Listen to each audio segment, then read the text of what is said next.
Vamos a empezar con esta charla, que bueno, la he titulado ¿Quién controla la granja humana? Empezamos hablando de que la percepción de la realidad de la sociedad occidental y la sociedad global de nuestros días es una percepción mediática, es una percepción dogmática, es una percepción totalmente creada. Las cosas no son lo que parecen. Esto ya lo decía Jordan Maxwell, que era un importante productor de Hollywood, que a lo largo de su vida ha visto muchas cosas y al final llegó a la conclusión de que nada es lo que parece. Esto realmente no es nuevo, esto es histórico. Dentro de la percepción de la realidad incluimos lo que llaman la percepción de la libertad. Nosotros que pensamos que somos libres, salimos a la calle, encendemos el televisor, compramos, pero tenemos una falsa percepción de esa realidad. Las cosas no son lo que parecen. Si cogemos los libros de historia, nos damos cuenta de que realmente el hombre... Hola, muy buenas, ¿qué tal? Nada, por favor, toma asiento, señorita. Os agradezco, eso sí, a todos vuestro silencio, vuestra comprensión, de verdad, muchísimas gracias. En principio, al final resuelvo cualquier duda que queráis, porque en esta charla voy a dar una visión general. Podría dar una charla dando a lo mejor datos más analíticos, más empíricos, milimétricos, pero en esta charla quizá está más enfocada al pensamiento. ¿Quién es usted? Son como pequeños apuntes de qué podemos dar. Efectivamente, es un poquito la situación global que hay en la sociedad desde el punto de vista de la conspiración. Desde el punto de vista de los estudiosos de la conspiración, pues, que hicieron todo este tipo de teorías. Bueno, vamos a ver el por qué desde siempre nosotros hemos sido una raza sometida, una raza de esclavos. Bueno, nosotros si cogimos los libros de historia, cualquier libro de historia de los principales aurigas, podemos ir al pueblo que queráis, ya sea los cristianos, los judíos, los brahmanistas, los zurúes, incluso podemos irnos a tierras tan exóticas como los mungar asturianos, o los pueblos dogones de Centroáfrica. En todos cuentan lo mismo. Hay una serie de aditivos o hay una serie de variantes adicionales, pero el resumen es que todos dicen lo mismo, que hay una serie de dioses que nos crean y nos crean para algo. Nos crean como una raza de esclavos que hemos sido sometidos desde hace miles de años. Esto no es nuevo, esto es histórico. Hay un ejemplo que pone David Icke, el gran David Icke, que es, por así decirlo, es el creador un poquito de la conspiración en Inglaterra. Y bueno, este señor hay un ejemplo que a mí me gusta mucho, por eso lo he cogido para la charla, que él decía que se siente como una vaca que está por un prado y pasta feliz con las vacas y eso. Pero al final un día se da cuenta de que hay algo que no funciona, que no va bien, no funciona como deberían ir las cosas. Y se da cuenta que el hombre no se porta tan bien con ella sencillamente porque es un filántropo. No, hay algo más. Va con el resto de las vacas y le dice: por favor, esperad, chicas. Ese camión que va todos los días y nos coge a alguna de nosotras, no se nos lleva de vacaciones, no se nos lleva a otro prado. Se nos lleva a grandes industrias donde nos cogen, nos cortan en paquetitos, nos llevan al mercado para que los humanos nos vendan y las coman. El resto de vacas, evidentemente, le dijeron: ¿pero qué estás diciendo? Eso es imposible, esto es una tontería. Además, yo tengo acciones en esos camiones, voy a ganar una pasta. Pero realmente... ¡Ay, qué pesado! ¿Qué tal? Sí, es que ya... Hola. Era súper tarde. Perdón, chicos. Muchas gracias por venir, Te agradezco mucho que estoy haciendo un ensayo para YouTube, que a lo mejor me hago youtuber y todo, ¿sabes? Muchísimas gracias. Son temas un poquito raros, un poquito enrevesados, pero esto totalmente no son dogmas de fe. Esto simplemente son pequeños apuntes, que esto es como los regalos. Si quieres se toma, si no se deja. Son teorías, no son desde luego la verdad ni hipótesis. Son simplemente teorías de la conspiración que estudiosos de la conspiración han contado. La charlita ya está empezada, pero bueno, en resumen simplemente estábamos contando de que desde los libros de historia han hablado de que desde siempre el hombre ha sido una raza sometida, desde hace miles de años, que ha habido una supuesta creación. O sea, nosotros no venimos tan del mono como a lo mejor nos han contado desde siempre en la escuela, de la teoría de Darwin, y además, pues eso, que hay una falsa percepción de la realidad, que las cosas no son lo que parecen, no es lo que vemos ni lo que nos cuentan, que tengamos una capacidad de comprar, de salir a la calle, de jugar. Quizás hay un sistema de control tan exacto que las cosas al final no es lo que parecen. Y es un poquillo lo que andaba contando. Estaba contando al final el ejemplo del David Icke, Bueno, para que lo sepáis, pues nada, simplemente es una comparación con las vacas del campo, que se piensa que cuando las vacas, cuando las cogen, se las llevan de vacaciones a otro prado, y realmente era una metáfora de que realmente las vacas no son conscientes de que se las llevan realmente a desguazarlas y para que los humanos las coman. A lo mejor nosotros tampoco somos conscientes de esa realidad, ¿no? Y no somos conscientes ¿por qué? Porque desde que nacemos nos implantan pequeños programas, pequeños axiomas, que son reglas fijas e inamovibles. Caballero, por favor, siéntese. Yo estoy un poquito... Hostia, al final, vaya éxito, Joder, nunca pensé... Es que así también ensayo, porque como yo soy muy timidón, ¿sabes? Pero aquí voy enseñando un poquito... Sí. Así voy enseñando un poquito de hablar de cara al público y eso. Bueno, pues como decía, desde que nacemos nos implantan pequeños programas, pequeños axiomas, que son reglas fijas e inamovibles, que hacen que nosotros veamos la realidad como que realmente somos libres, pero en realidad no lo somos. Desde que nacemos, esos pequeños axiomas nos crean un modo de comportamiento que hacen que nuestra forma de vivir, nuestro modus vivendi, lo hagamos de tal manera que sintamos que hacemos libertad de acciones, pero realmente estamos programados desde que nacemos. O sea, nos dicen cómo tenemos que pensar, cómo tenemos que vestir, cómo tenemos que actuar, cómo tenemos que tratar, cómo tenemos que socializarnos. Pero nosotros realmente nos negamos. Nos negamos porque directamente atacan contra nuestros pilares de la lógica. Pero si somos analíticos de verdad y hacemos una lógica de verdad retroactiva, nos damos cuenta que estamos en una sociedad de control, en una sociedad que cada día hay menos libertad. Ese es el objetivo. Y aquí vamos a hablar de ello. Bien. Como había dicho antes, había muchos libros sagrados. En esos libros hablaban de los diversos pueblos que hemos hablado antes, de los mayas, los zulúes, los dogones, los brahmanistas, los cristianos, los indios. Podemos ir al pueblo que queráis. Y en todas esas culturas, en esos pueblos, si cogemos esos libros sagrados, como el Popol Vuh de los mayas, como otros, bueno, a un despertador. Se acabó. Vale, gracias. Ahí, aparte hay miles de documentos, miles de tablillas, miles de escritos, incluso en paredes, en catacumbas, que sale siempre la imagen de esos supuestos dioses que vinieron a la Tierra, esos supuestos dioses, en no pocas ocasiones apareciendo con imágenes de reptiles, pero en esta sala no voy a hablar de reptiles, me niego, no se lo comento, pero en todas cuentan lo mismo. Si nos vamos, por ejemplo, a las tablillas sumerias hablan de que hubo una creación. Hubo una creación en la época mesopotámica donde el hombre del Homo erectus que estaba entonces, cogieron un programa de hibridación y de ahí dio el salto al Homo sapiens sapien, que sabe lo que piensa. Porque realmente el hombre se hizo como él de la noche a la mañana. Realmente las teorías de Darwin de que no es algún perdido y que fue muy poco a poco es totalmente falso. Los arqueólogos y geólogos e incluso antropólogos se vuelven locos buscando ese algún perdido porque no hay en la historia datos que haya habido una evolución real. De hecho, el cerebro del hombre pasó a ser muy grande, a ser más pequeño, que eso en la naturaleza es imposible que siendo más pequeño almacene una capacidad brutal en comparación con lo que tenía el hombre rudimentario, el Homo erectus, ¿no? Que tenía una capacidad básica para distinguir las piedras, para distinguir los utensilios básicos, para hacer fuego, pero no tiene capacidades de discernimiento. Démonos cuenta que en la época mesopotámica ya el hombre era capaz de sumar, restar, sabía cálculos de estrellas, sabía cálculos astronómicos, realmente avanzó muchísimo. Pues bien, como decía en ese tipo de tablillas que hay todo tipo de escritos están.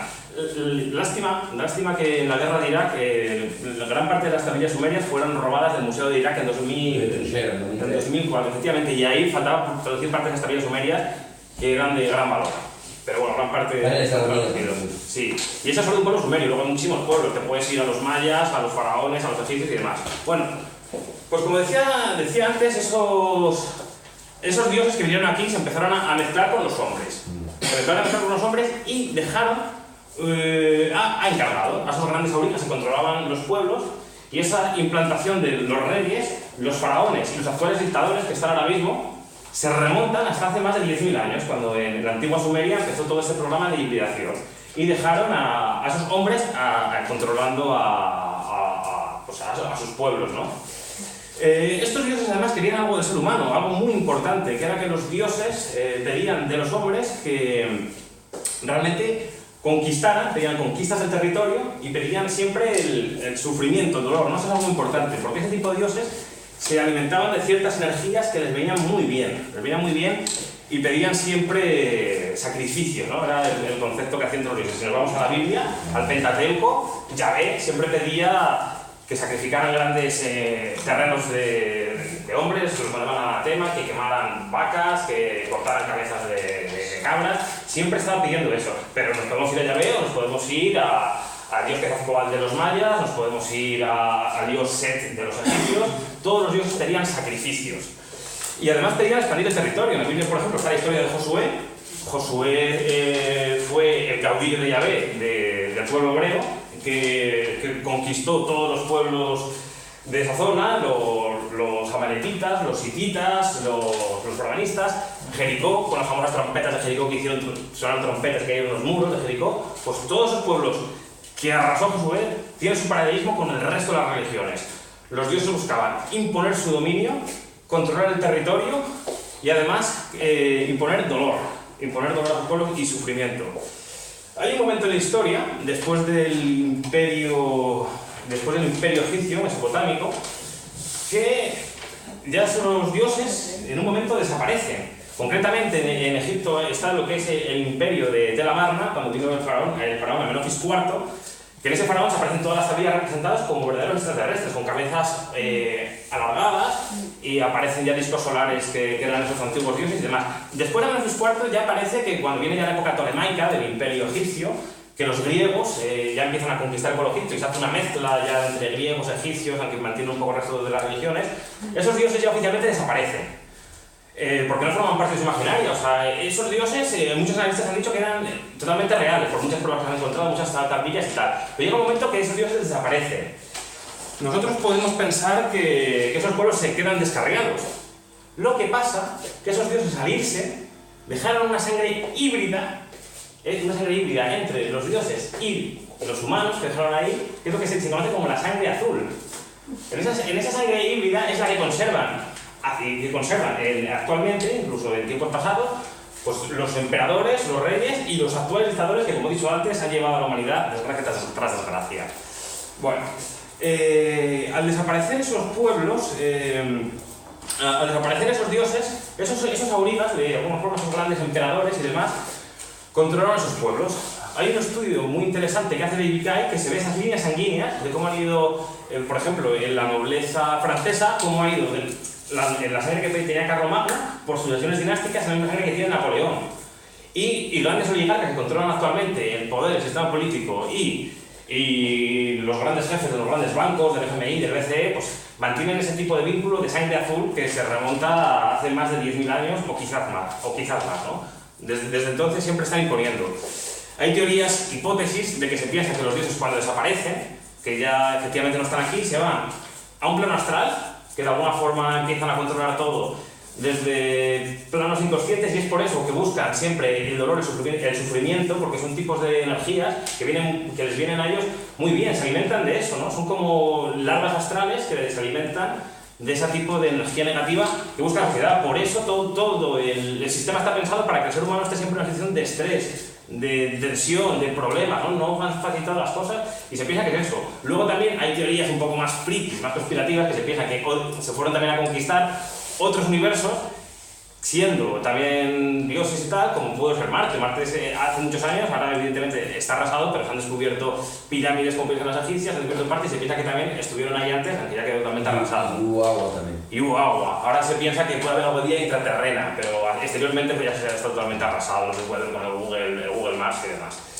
Vale, como decía, esos reyes que se remontan hace más de 10.000 años siguen entre nosotros y ocupan los puestos de la alta oligarquía mundial. De ahí vamos a ver cómo se va sucediendo. Empezaron desde Oriente Medio, como hemos dicho, de la época mesopotámica, Egipto, y pasan a Europa estos oligarcas que controlaban el poder, pasan a Europa a través de los merovingios. Los merovingios, que alguno habéis leído el libro de la Ombra, efectivamente. Bueno, pues los merovingios, su primer rey era Meroveo. Que Meroveo dice la leyenda que salió entre una mujer y un reptil, un ser reptiloide. Eso cuenta la leyenda. Los merovingios, es muy curiosa la evolución, porque de alguna forma tenían ya un conocimiento secreto que empezaron a imponerlo a Europa, ya empezaron con las primeras teorías alquímicas y demás, y fueron trayendo esa sangre híbrida, esa sangre azul a Europa, ¿no? que posteriormente se convierten en la nobleza europea alemana y la nobleza europea francesa, que desde ahí luego pasan a ser los templarios, los famosos templarios, que desde ahí los templarios, cuando se disuelven, cuando Jacques de Molay desaparece, ¿no? Por el rey Felipe IV el Hermoso, pues después se camuflan, muchos piensan que desaparecen, pero se ha transformado que la actual masonería son de la orden templaria. Pasa a ser la masonería. ¿La masonería luego dónde se va? Se va a Inglaterra. Inglaterra controla gran parte de la masonería, ¿no? El cine Hollywood está hecho en parte por la masonería, ¿sabes? Se van a Inglaterra, controlan el poder de Inglaterra y luego, actualmente, a partir de 1620 concretamente, se pasan a través del Mayflower a los Estados Unidos de América. Y desde ahí pues se crea lo que es la nueva Roma, ¿no? El nuevo imperio, lo controlan todo. Podemos verlos en todos sus símbolos, en todos los certificados, en todos aquellos símbolos que queráis, como por ejemplo el dólar. El dólar aparece esa pirámide invertida con el ojo que lo ve todo, que estos son símbolos mesopotámicos, en todos los símbolos americanos, como puede ser bancos centrales, grandes compañías de empresas. Aparecen esos símbolos como diciendo, aquí estamos nosotros y os controlamos. Es actualmente como la nueva Roma, el nuevo imperio que controla el mundo, ¿no? Está tanto en su moneda, los signos de poder, controlan todo. Además que es interesante porque nos controlan sin armas. Ellos saben que nos controlan. Y es que ese control que nos hacen ahora mismo es tan complejo y tan abstracto que no somos conscientes realmente de que estamos sumidos en ese juego. Un esclavo que es consciente de su condición es un esclavo que tarde o temprano caerá en la revolución. Pero si yo no soy consciente de mi condición, si yo no soy consciente de la realidad, jamás me podré rebelar contra algo que no sé que existe. Y caigo en el juego, en su juego. Eso es bastante importante, ¿no? Es por eso que es un sistema muy complejo y no lo percibimos. Entonces, si yo al final no me rebelo, es porque no tengo una conciencia de ello. En épocas pasadas, por ejemplo, había una dictadura visible que efectivamente había datos percibidos de que había una represión, había una dictadura, había, yo que sé, la Gestapo, que estaba detrás de nosotros y era algo que la gente se rebelaba porque lo veía. Pero ahora han creado un sistema casi psicológico, una cárcel planetaria de un control mental, un control total, que al no percibirlo, la gente no puede rebelarse. Por suerte cada vez y a través de medios de comunicación más liberales, más tal, pues hay cada vez más gente que se está dando cuenta de la realidad y está despertando y está un poquito... No se puede hacer mucho tampoco, pero sí creando conciencia, que eso es importante, ¿no? Vamos a hablar ahora un poquito de qué pretenden estos grandes aurigas, como hemos dicho, que aunque parezcan que han nacido ayer, realmente su sangre se remonta hace más de 10.000 años y de alguna forma reciben órdenes de entidades bastante superiores a ellos mismos. Estos pretenden someternos. Bueno, de hecho ya nos han sometido, ¿no? Desde hace mucho tiempo. Ellos piden, hola, muy buena, hostia, increíble, sí que ha tenido éxito. Yo pensé que van a estar aquí los 4 amigos. Ellos sí. Ellos pretenden someternos, como había dicho, ya nos han sometido hace mucho tiempo, ¿no? Al principio, de unas formas más claras, más evidentes, y a unas formas más sutiles. Hay gente que dice, bueno, habrá una guerra, pronto habrá una guerra. Pues yo siempre pienso que no.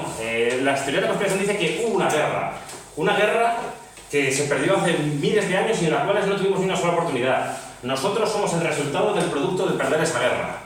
Una guerra en la cual nos dejaron al hombre tal como es, un muñeco humano, que desde luego es lo que hemos sido y no cabe duda que en estos momentos seguimos siendo. Somos totalmente seres de control, ¿no? Es interesante saber que Dios también nos pide, como decía antes, el sufrimiento. Ellos piden dolor constantemente. Ellos piden sacrificios que en realidad son beneficios para ellos. Hay un interés creciente en que el ser humano de alguna forma no despierte, no consiga alcanzar cierta despertar una espiritualidad, una divinidad, una liberación, porque sabe que si algún día despertamos seremos tan poderosos que podremos crear un sistema justo, igualitario, democrático, real, una democracia real, ¿no? Y eso es algo que no les interesa. Quieren muchos modelos de conducta, de poder, de control, para que no despertemos.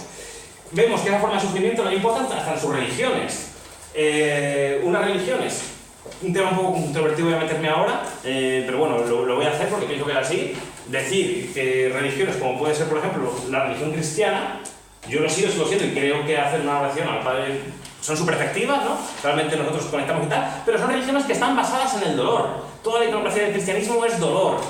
El sufrimiento de la madre, el sufrimiento del hijo, la cruz del Calvario. ¿Por qué? Porque si esa gente que creaba las cosas sabía que nosotros estábamos unidos en el dolor, pues de alguna forma mandamos ese tipo de energía que le viene a ellos realmente muy bien, ¿sabes? Ese tipo de que estamos en un estado de que no podemos despertar continuamente. Por eso todo el cristianismo siempre se ha basado en el dolor, en el sufrimiento, en la continción, en vez de la complacencia, la abstinencia, ¿no?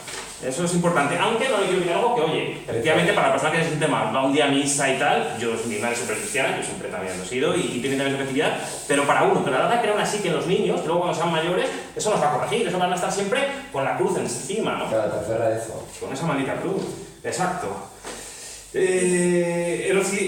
Cada pueblo es distinto. En Occidente ya lo han conseguido nosotros deprimiéndonos, nos han deprimido, nos hacen ambiciosos, nos hacen competitivos. Competitivos ya no con nosotros mismos, sino con el prójimo. En vez de mirar hacia otro lado, intentar hacer lo que realmente nos gustaría, miramos hacia el vecino de al lado e intentamos ganar una carrera que jamás ganaremos.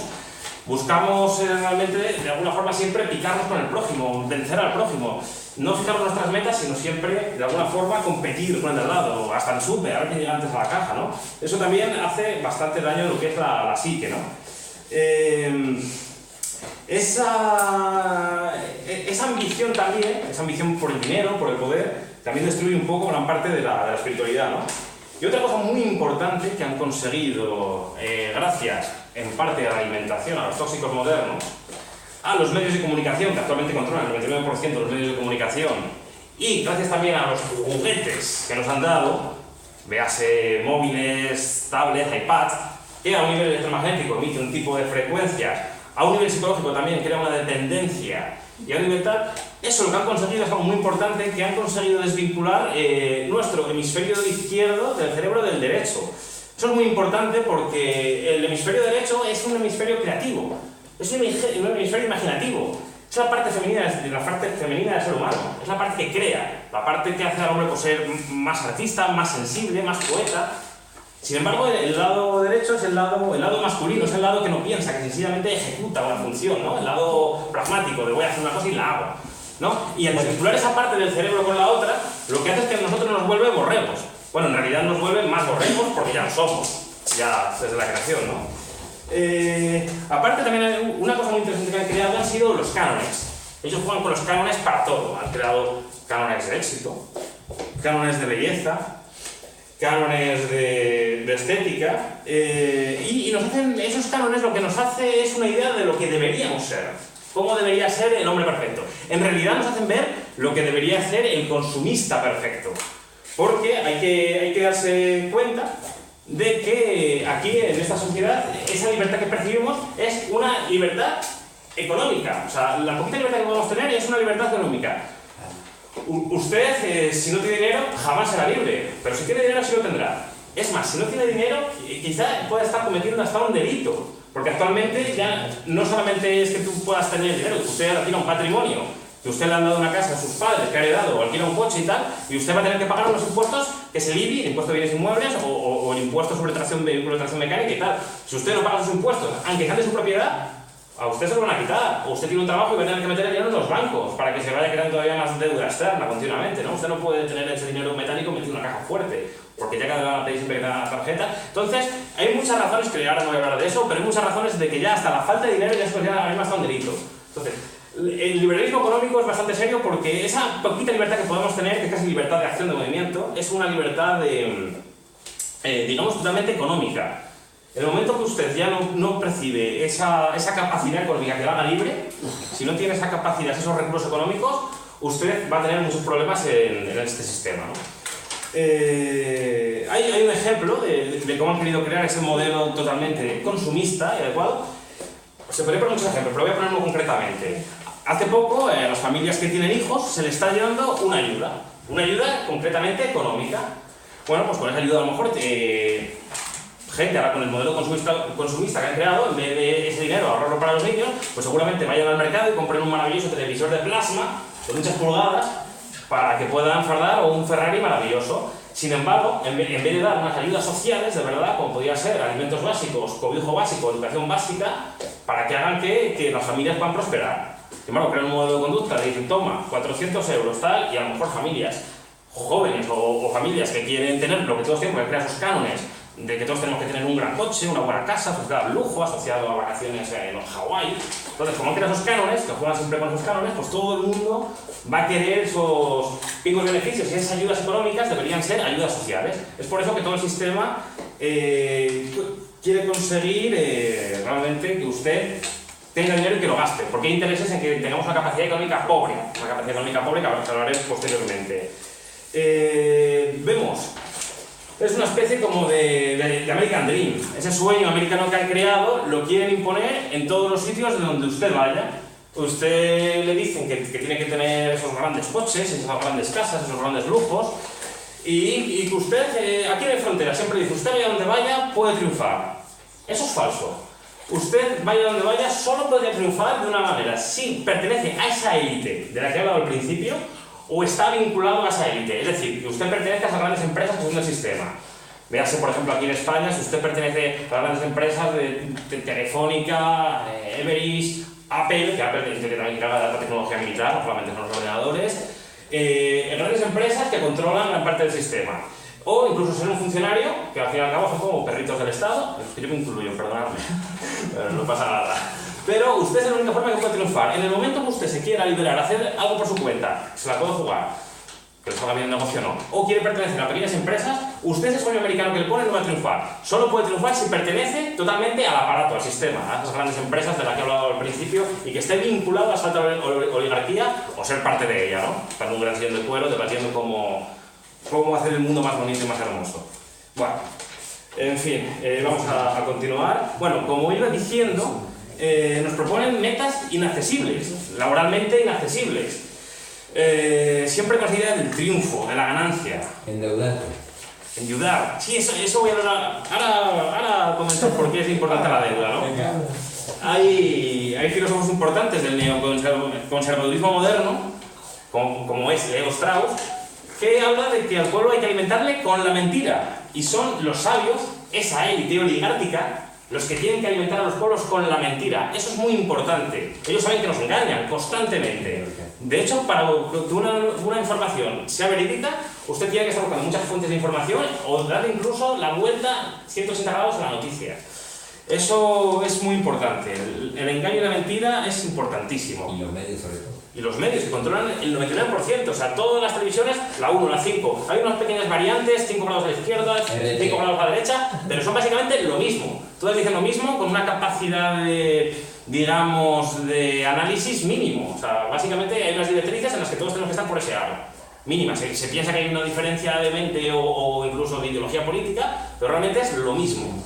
Encima, ellos además acallan las voces disidentes. La gente que de alguna forma se quiere rebelar, las acallan, desacreditándole, diciendo que son perros flautas y imponiendo su verdad. La verdad que ellos tienen sobre el sistema, de que esto es justo, esto es democrático, esto es una maravilla. Bueno, hay un dicho budista que a mí me gusta mucho, que dice que la verdad, que esté en minoría, sigue siendo la verdad y con el tiempo pasará a desmaterializarse y naturalizarse hasta convertirse en un dogma de fe. O sea, las verdades en que estén en minorías, una verdad siempre es una verdad, aunque lo tenga solamente una persona. Eso lo dijo Gandhi de la Revolución de la India. Además, ellos juegan mucho con la demagogia, son expertos en la oratoria, hablan muy bien. Cuando un político como un relaciones públicas es un perrito faldero, de porque luego hay entidades muy superiores por encima de ellos, como puede ser el Banco Central Europeo, el Fondo Monetario Europeo, las grandes personas que controlan el dinero y el poder, ¿no? Pues esos políticos que son perritos falderos, son meramente relaciones públicas, que tienen una cara externa de cara al ciudadano medio, pues bueno, digamos, estos son un poco los que nos cuentan las cosas, ¿no? Que al fin y al cabo son cabezas de turco, que intentan ser la imagen pública que paga por el pastel que controlan los grandes oligarcas, ¿no? Que esos están en grandes sillones de cuero y no conocemos ni tú, ni yo, ni nadie. Están en otros ámbitos. Aunque algunos sabemos sí que sabemos quiénes son. Bueno, pues ellos juegan siempre con la demagogia, con una jerga de arengas que queda muy bonita y que de alguna forma nos hace sentir pues, que somos ciudadanos libres. Por ejemplo, ellos siempre juegan con la palabra la democracia. Siempre dicen, los valores de la democracia, por el bien de la democracia. Esto lo hacemos por su bien, por su seguridad, por mi bien. Bueno, eso lo hablaremos ahora. La democracia es muy interesante porque esto ya lo analizaron hace 2700 años, 2700, cuando estaba la época clásica griega, que estaba Sócrates y su discípulo Platón. un discípulo del otro. Y Platón creó un libro, diciendo que era palabra de su maestro Sócrates, que se llamó La República de Platón, que alguno lo ha estudiado en el colegio. En este libro se hace un análisis exhaustivo de todas las formas de gobierno: oligarquía, burocracia, democracia, y bueno, y lo que dijeron, incluso de los reyes, ¿sabes? Monarquías, muchas formas de gobierno había. Pero bueno, cuando llegan a la democracia, esto es interesante porque lo que dijeron hace 2700 años, en palabras de Platón, es que la democracia tiene una tendencia muy acusada a convertirse en dictadura. Esto ya lo dijo Platón hace mucho tiempo, pero esto desde luego se les olvida decir los medios de comunicación. Esto desde luego no lo dicen. Y es que realmente los cimientos democráticos son cimientos de barro, porque la última tendencia es convertirse en dictadura. Una dictadura que actualmente está encubierta. Ahora mismo parece que esto es totalmente real. Nosotros podemos votar en una urna, que encima es caciquismo, están totalmente amañados los votos, y eso le llaman ya que es nuestro mayor sistema de libertad de expresión, ¿no? Cuando cada viernes que están creando decretos de leyes están recortando nuestras libertades, nuestro ancho de libertad, ¿no? Los griegos eran grandes pensadores, también es muy interesante porque en esa época tenían muchos esclavos y tenían mucho tiempo libre. Entonces, claro, así salieron grandes filósofos en esa época, ¿no? Ahora nosotros que estamos trabajando 12 horas al día, reventados para mantener bien la familia, ¿no? O que tiene supervivencia, pues quizá ya no podemos ser tan grandes filósofos, ¿no? No tenemos ese tiempo. Bueno, ellos saben que nos controlan sin armas. Nos controlan sin armas. Ellos además tienen a los mejores hombres que están asociados al poder, grandes de las grandes empresas, pues las mejores que podéis imaginar, desde el punto de vista de la informática, la NASA, los grandes pensadores, el FBI, CNI, tienen a los mejores hombres que están en el lado de su poder. Tienen todo el dinero, tienen todo el poder, además tienen una tecnología de control sencillamente alucinante. Han creado una tecnología con una serie de patrones, de ondas, que en cualquier momento la pueden poner en contra del ser humano. Se han analizado que pueden mandar ondas por radiofrecuencias que pueden directamente freír el cerebro de una persona a distancia. O sea, si ustedes alguna vez descubren que es realmente un elemento incómodo para el sistema, que está dando mucha guerra, bueno, más allá de un perro flauta que a lo mejor va para allá a Madrid con una banderita de la República, no se le va a pasar nada. Pero a lo mejor un pez gordo que tenga cierta información sobre cosas secretas del fenómeno Snowden, por ejemplo, ese señor van a poner toda la tecnología contra ellos para... Sí, en Ecuador, ¿no? Sigue, casi también lo han pillado, pero han pillado muchos que no dicen y tal, que la tecnología se los fríe. Sí. Incluso ¿Quién es? Snowden era uno del FBI que fue contando cosas, salió del FBI, fue contando muchas cosas que le decía al gobierno que estaban pasando y para que el pueblo un poquito se diera cuenta. Y claro, fue totalmente perseguido por todos los lados. Y eso, y se ha ido refugiado de sitio en sitio y todavía no lo han pillado. Está escondido en Ecuador, ¿no? No le dieron asilo político. Sí, se le dieron asilo. Sí. Y bueno, como os prometí que era media hora 40 minutos para hacerlo eterno, vamos a continuar. Además, con el tiempo, o sea, es cierto que cuando en los años 70, al terminar la dictadura en el año 75, pues hubo una serie de libertades que estaban muy bien. Una libertad de prensa, una libertad de expresión, una libertad de asociación, que poquito a poco cada vez se va perdiendo. Ya cada vez hay una libertad de prensa y cada vez es más difícil de alguna forma de tener libertad.